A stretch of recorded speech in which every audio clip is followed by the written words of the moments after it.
विश्वास दिलाता पार्टी आपके साथ खड़ी रहेगी और आपकी मुसीबतों को दूर करने के लिए मेरे तीसरे टर्म में भारत सरकार हर कानूनी काम में आपकी मदद करेगी कि मैं सभी एक्स सर्विसमैन को विश्वास दिलाता हूं।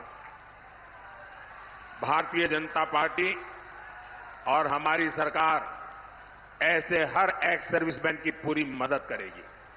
भाइयों और बहनों, मोदी गरीब, दलित, आदिवासी और महिलाओं को सशक्त करने में जुटा है। मोदी आज आपको पक्का घर दे रहा है। मोदी ने आपको मुफ्त राशन दिया है, नल से जल की सुविधा दी है। ऐसी हर योजना से हमारी बहनों को बहुत सुविधा हुई है। अब मोदी आपके लिए एक और बहुत बड़ी योजना लेकर आया है। आपके घर का बिजली का बिल 0 हो, इसके लिए पीएम सूर्यघर मुफ्त बिजली योजना मैंने शुरू की है। आपको सरकार आपके घर के छत पर सोलर पैनल देने के लिए मदद देगी और अगर जरूरत से ज्यादा बिजली पैदा हुई तो आप उसको बेच सकेंगे, सरकार उसको खरीद लेगी। साथियों, यहां बहुत बड़ी संख्या में सेल्फ हेल्प ग्रुप से जुड़ी बहनें भी हैं। मोदी सरकार के 10 साल में पूरे देश में 10 करोड़ महिलाएं सेल्फ हेल्प ग्रुप से जुड़ी है। ये देश में बहुत बड़ी क्रांति हुई है। मोदी ने इन 10 करोड़ महिलाओं को बिना बैंक गारंटी 8.5 लाख करोड़ रुपए, ये बहनों को 8.5 लाख करोड़ रुपए, उससे भी ज्यादा रुपयों की मदद की है। मोदी जब भारत में बने सामानों पर जोर देता है तो उसका लाभ भी सेल्फ हेल्प ग्रुप की महिलाओं को होता है। इसी वजह से आज सेल्फ हेल्प ग्रुप की 1 करोड़ से अधिक बहनें लखपति दीदी बन गई है। 1 करोड़ लखपति दीदी बहुत बड़ा आंकड़ा है, लेकिन मोदी आराम से बैठने वाला नहीं है। अब मेरा लक्ष्य है, मेरा टारगेट है, आने वाले टर्म में 3 करोड़ लखपति दीदी बनाना है। साथियों, मोदी के इन प्रयासों के बीच देश टीएमसी सरकार की क्रूरता भी देख रहा है। मोदी ने देश के हर परिवार के हर बुजुर्ग को मुफ्त इलाज देने की गारंटी दी। मुफ्त अनाज भी दे रहे हैं, मुफ्त इलाज भी दे रहे हैं।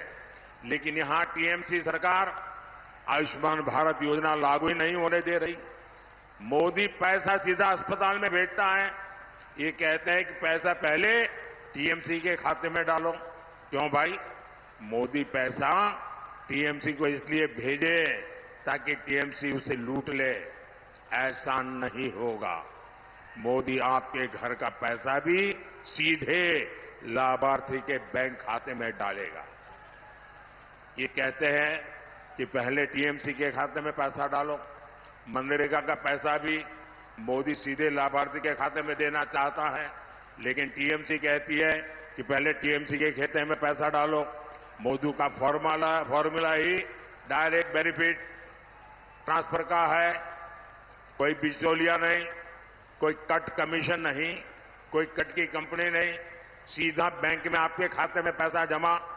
लेकिन टीएमसी सरकार को पसंद नहीं आता, इसलिए कितनी केंद्र सरकारी योजनाएं वो रोक करके बैठी है। भाइयों और बहनों, टीएमसी सरकार ने यहां के जूट किसानों को बर्बाद करने में भी कोई कोर कसर बाकी नहीं छोड़ी। जूट की खेती को बढ़ावा मिले, जूट की मिलों को बढ़ावा मिले, इसके लिए हम जूट के बैग को प्रोत्साहन देते हैं। हाल में ही जूट के लिए एमएसपी 285 रुपया 285 रुपीज बढ़ा दिया है। अब जूट का एमएसपी प्रति क्विंटल 5,335 रुपये हो गया है। लेकिन यहां के किसान बताते हैं कि उनकी जेब में बहुत कम पैसा पहुंचता है। साथियों, बंगाल में बुनकरों को केंद्र सरकार ने लूम दी है, ट्रेनिंग दी, धागे के लिए ट्रांसपोर्टेशन और उसके दाम में सब्सिडी दी है। लेकिन टीएमसी ने यहां हैंडलूम उद्योग को ही बर्बाद करके रख दिया है। यहां टेराकोटा आर्ट है, मिट्टी की कला है। ऐसे विश्वकर्मा साथियों के लिए मैंने पीएम विश्वकर्मा योजना बनाई है, लेकिन टीएम की सरकार ये योजना भी यहां लागू होने नहीं दे रही है। साथियों, बंगाल को बचाने के लिए, बंगाल में तेज विकास के लिए बंगाल में ज्यादा से ज्यादा बीजेपी सांसद जीतने की जरूरत है। इसलिए जरूरी है कृष्णानगर से राजमाता अमृता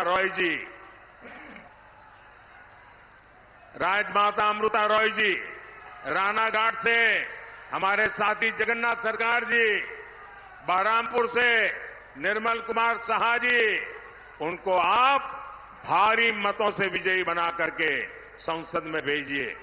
इनको मिलने वाला हर वोट आप कमल पे बटन दबाएंगे, वो वोट सीधा सीधा मोदी के खाते में जाएगा। मोदी मजबूत होगा तो बंगाल को भी मजबूत करेगा, आपको भी मजबूत करेगा। आइए घर घर जाइए और घर घर जाके कहिएगा मोदी जी आए थे और मोदी जी ने आप सबको नमस्कार कहा है। बोलिए भारत माता की, भारत माता की, भारत माता की। बहुत बहुत धन्यवाद।